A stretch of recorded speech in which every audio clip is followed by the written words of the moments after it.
Doctor ortho Ayurvedic oil and capsule, अब दर्द भी घुटने टेकेगा।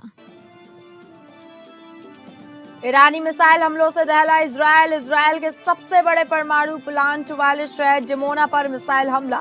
जिमोना में फेल हुआ Israeli air defence system. Iran ने नतांज परमाणु केंद्र पर हुए हमले का प्रतिशोध बताया।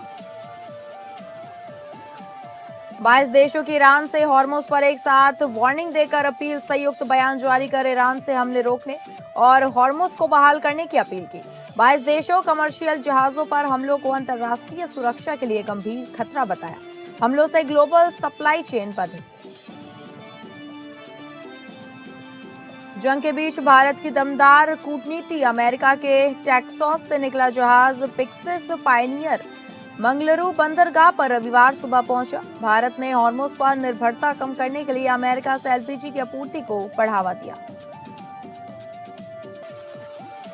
गाजियाबाद से जासूस गिरफ्तार। पाकिस्तान के लिए जासूसी करने वाले 9 लोग पकड़े गए। गिरफ्तार जासूसों में 5 नाबालिग भी शामिल।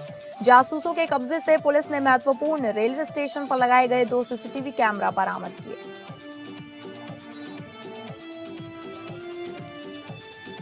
नमस्कार, आप सभी का स्वागत है टॉप अपडेट्स में और मैं हूं आपके साथ अंकिता सिंह। शुरुआत करेंगे टॉप अपडेट्स की।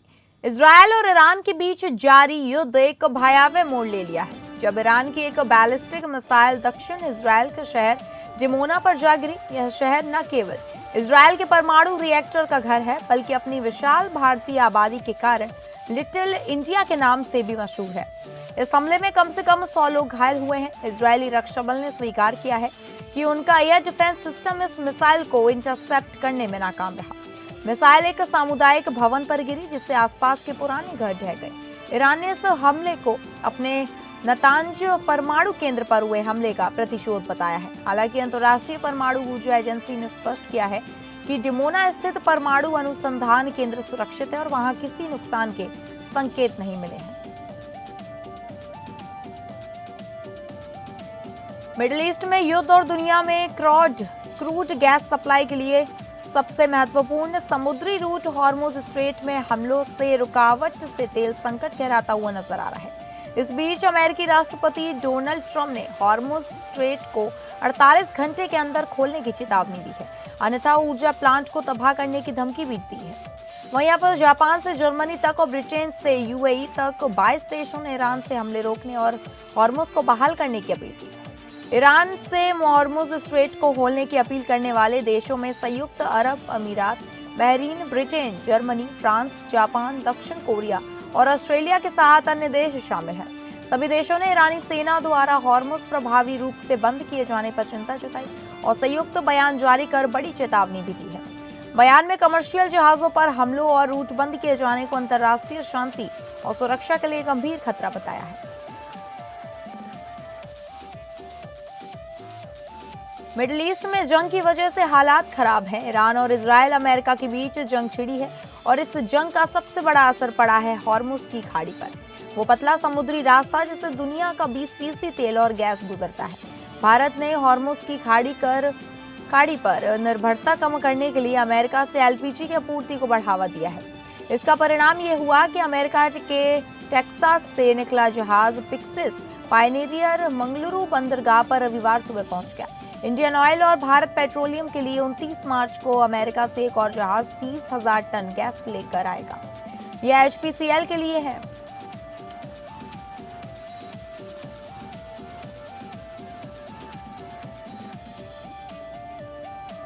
प्रदेश की योगी सरकार युवाओं को रोजगार और स्वास्थ्य सेवाओं को मजबूत करने के मिशन पर तेजी से आगे बढ़ रही है। इसी कड़ी में आज प्रदेश के 1228 नव चयनित नर्सिंग अधिकारियों को नियुक्ति पत्र वितरित किए गए।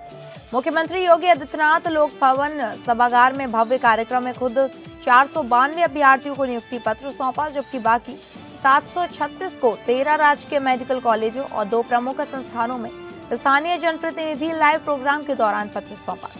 चयनित अभ्यर्थियों में 1097 महिलाएं और 131 पुरुष शामिल हैं। नव चयनित नर्सिंग अधिकारी लंबे समय से नियुक्ति पत्र की मांग कर रहे थे। अब आज उनका यह सपना साकार हुआ। योगी सरकार ने साल प्रदेश के 1.5 लाख युवाओं को सरकारी नौकरी देने का लक्ष्य रखा। इसी क्रम में नर्सिंग अधिकारियों की यह भर्ती महत्वपूर्ण है। सीएम पुष्कर सिंह धामी ने कहा कि कांग्रेस को कचघरे में खड़ा करते हुए कहा कि तुष्टीकरण की राजनीति के लिए इनके राज में देवभूमि की डेमोग्राफी को बदला गया। समाज के लिए नासूर कहे जाने वाले दंगइयों में इन्हें वोट बैंक नजर आता है। यही वजह है कि लैंड जिहाद करने वाले लोग इन्हें पसंद आते हैं। बनभूलपुरा का उदाहरण सबके सामने है, मगर भाजपा शासन में दंगाई मानसिकता के लोगों के विरुद्ध ऐसी कड़ी कार्रवाई की जा रही है और आज कोई भी व्यक्ति सरकारी जमीनों पर कब्जा करने से पहले 100 बार सोचता है। सीएम धामी ने कांग्रेस पर तुष्टीकरण की राजनीति और देवभूमि की डेमोग्राफी बदलने का आरोप लगाया। राज्य सरकार के 4 वर्ष पूरे होने पर आयोजित कार्यक्रम के दौरान सीएम पुष्कर सिंह धामी ने कहा कि पीएम मोदी के नेतृत्व में भारत पुनः विश्व गुरु बनने की दिशा में आगे बढ़ रहा है और चारों ओर और सनातन का जयघोष गूंज रहा है।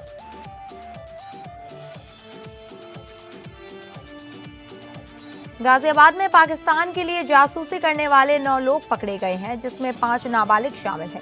दरअसल गाजियाबाद में 14 तारीख को पुलिस ने 6 ऐसे लोगों को गिरफ्तार किया था जो देश की अति महत्वपूर्ण और संवेदनशील जानकारियां विदेश को भेजते हैं। उसी कड़ी में पूछताछ में 11 लोगों का नाम और सामने आया है, जिसमें से शनिवार को पुलिस ने 9 आरोपियों को पकड़ लिया है, जिसमें से 5 नाबालिग हैं। उनके कब्जे से पुलिस ने महत्वपूर्ण रेलवे स्टेशन पर लगाए गए 2 सीसीटीवी कैमरा, 9 मोबाइल फोन और 10 सिम कार्ड बरामद किए हैं। यह गैंग चालाकी और समझदारी दिखाते हुए विदेश से आने वाला पैसा अपने अकाउंट में न लेकर अलग अलग जन सेवा केंद्र और दुकानों पर करते थे, वहां से कैश लिया करते थे।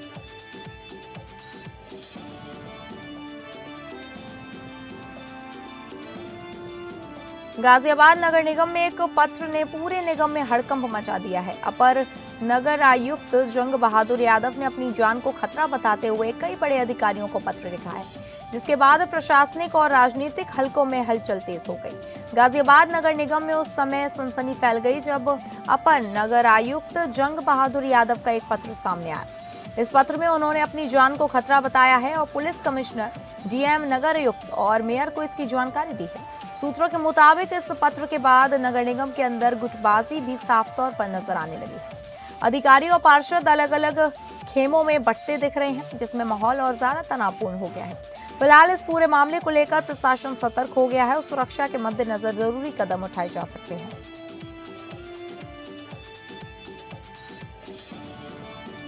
नवजात बच्ची को बेचने की साजिश का पुलिस ने भांटाफोड़ किया है। इस मामले में एक निजी अस्पताल की मालकिन सहित 3 आरोपियों को पुलिस ने गिरफ्तार किया है। यह मामला तब सामने आया जब ग्रेटर नोएडा की एक सोसाइटी में रहने वाले दंपति ने बच्चा गोद लेने की इच्छा से सोशल मीडिया पर जानकारी जुटानी शुरू की।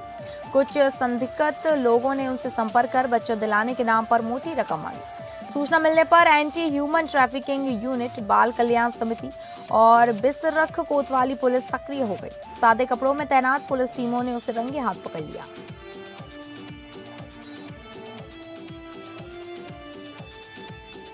हरदोई में शहर कोतवाली क्षेत्र के रोडवेज बस अड्डे के पास उस समय हड़कंप मच गया जब एक कार और बस में अचानक भीषण आग लग गई। आग इतनी तेज थी कि कार पूरी तरह जलकर राख हो गई, जबकि बस का आधा हिस्सा भी आग की चपेट में आ गया। बताया जा रहा है कि कार में 5 लोग सवार थे। आग लगते ही सभी ने सूझबूझ दिखाते हुए कूदकर अपनी जान बचा ली। हालांकि हादसे के बाद सभी 5 लोग मौके से फरार हो गए। घटना की सूचना मिलते ही शहर कोतवाली पुलिस और फायर ब्रिगेड की टीम मौके पर पहुंची। दमकल कर्मियों ने कड़ी मशक्कत के बाद आग पर काबू पाया। फिलहाल आग लगने के कारणों का पता नहीं चल सका। पुलिस पूरे मामले की जांच में जुटी हुई है।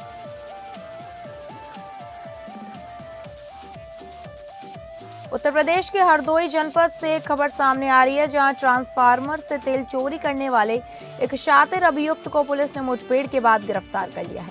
इस मुठभेड़ में अभियुक्त के पैर में गोली लगी, जिसके बाद उसे घायल अवस्था में पकड़ लिया गया है।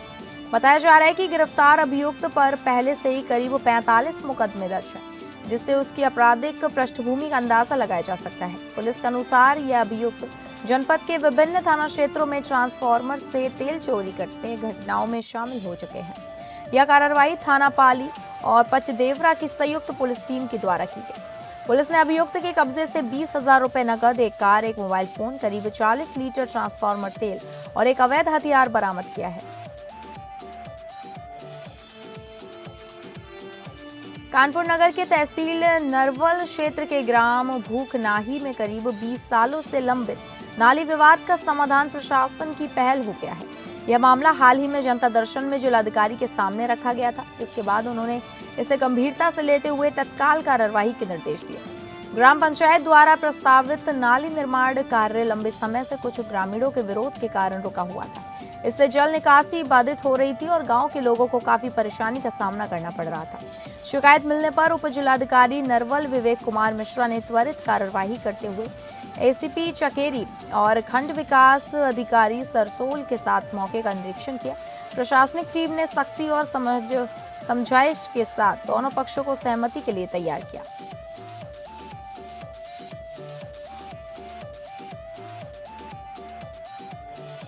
आईआईटी कानपुर में आयोजित वार्षिक तकनीकी एवं उद्यमिता महोत्सव टेक्कृति 26 के तीसरे दिन ने ज्ञान, नवाचार और मनोरंजन का शानदार संगम पेश किया।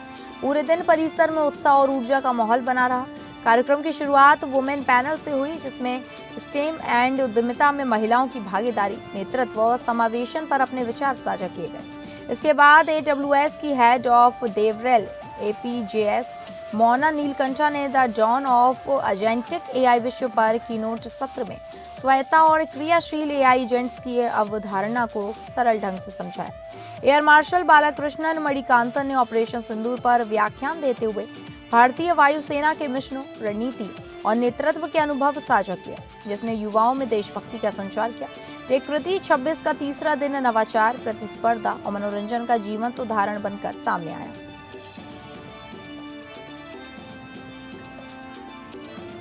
आयुष्मान हॉस्पिटल में बुजुर्ग की ऑपरेशन के दौरान मौत हो गई। ऑपरेशन के बाद मरीज की हालत बिगड़ी और उसकी मृत्यु हो गई। मौत के बाद अस्पताल का पूरा स्टाफ मौके से फरार हो गया, जो संदेह को और बढ़ाता है। बताया जा रहा है कि जिस ऑपरेशन थिएटर में पहले से ही प्रशासन ने सील कर दिया था, उसका ताला तोड़कर दोबारा इस्तेमाल किया जा रहा था। पुलिस और स्वास्थ्य विभाग द्वारा जांच की जा रही है। कसिया से खबर है, जहां पुलिस ने एक शातिर तेल चोरी करने वाले गैंग का भांडाफोड़ किया है। पुलिस ने इस मामले में कुल 5 आरोपियों को गिरफ्तार किया है, जिनमें से 4 आरोपी गोरखपुर के रहने वाले हैं, जबकि एक आरोपी देवरिया का रहने वाला है। जांच में खुलासा हुआ कि आरोपी दिन में बैतालपुर डिपो से टैंकर के जरिए पेट्रोल टंकियों तक तेल पहुंचाने का काम करते थे और रात होते ही चोरी की वारदात को अंजाम दिया करते थे। ये शातिर अपराधी मारुति सुजुकी अर्टिगा कार से इलाके की रेकी करते थे और सड़क किनारे खड़ी गाड़ियों से तेल चोरी कर लेते थे। इसके बाद चोरी किए गए तेल को टैंकर में भरकर बाजार में बेच दिया जाता था। पुलिस ने आरोपियों के पास से तेल चोरी में इस्तेमाल होने वाले कई औजार भी बरामद किया। फिलहाल पुलिस ने सभी आरोपियों के खिलाफ विभिन्न धाराओं में मुकदमा दर्ज कर उन्हें जेल भेज दिया है। राजधानी लखनऊ से एक दिल दहला देने वाली वारदात सामने आई है।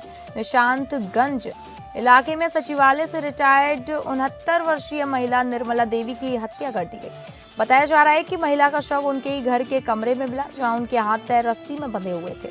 घटना के वक्त महिला घर में अकेली थी। जैसे ही बहू घर पहुंची और उसने शव देखा तो तुरंत पुलिस को सूचना दी। मृतका अपने बेटे, बहू और पोती के साथ रहती थी। उनके पति को 2 साल पहले ही मौत हो चुकी थी। बेटा प्राइवेट नौकरी में काम करता है, जबकि बहू ब्यूटी पार्लर चलाती है। सूचना मिलते ही पुलिस मौके पर पहुंची और डॉग स्क्वाड व फॉरेंसिक टीम को बुलाकर साक्ष्य जुटाए गए। फिलहाल हत्या के कारणों का पता नहीं चल पाया है, लेकिन पुलिस हर एंगल से मामले की जांच में जुटी हुई है।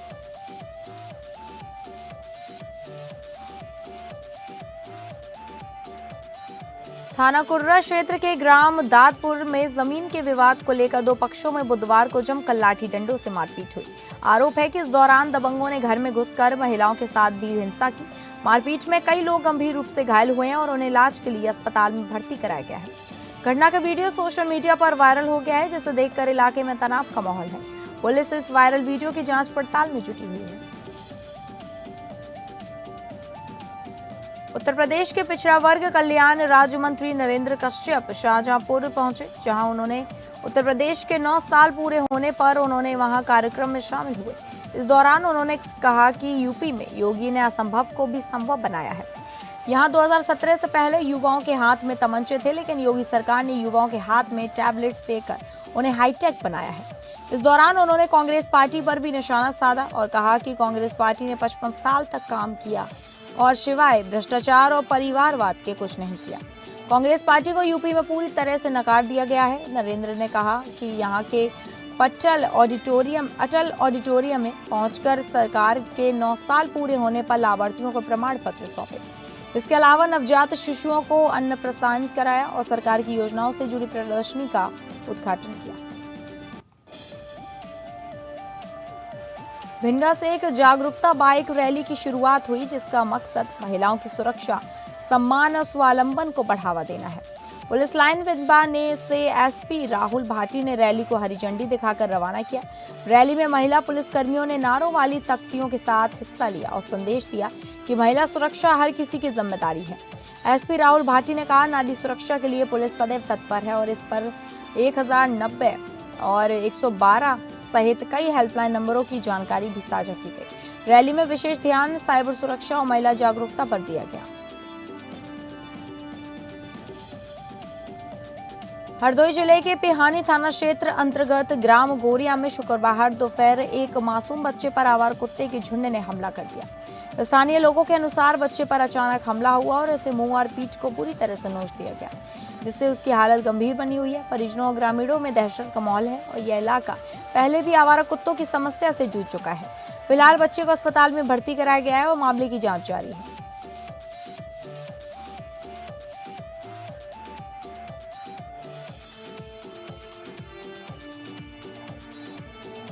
तो फिलहाल टॉप अपडेट्स में बस इतना ही। नमस्कार।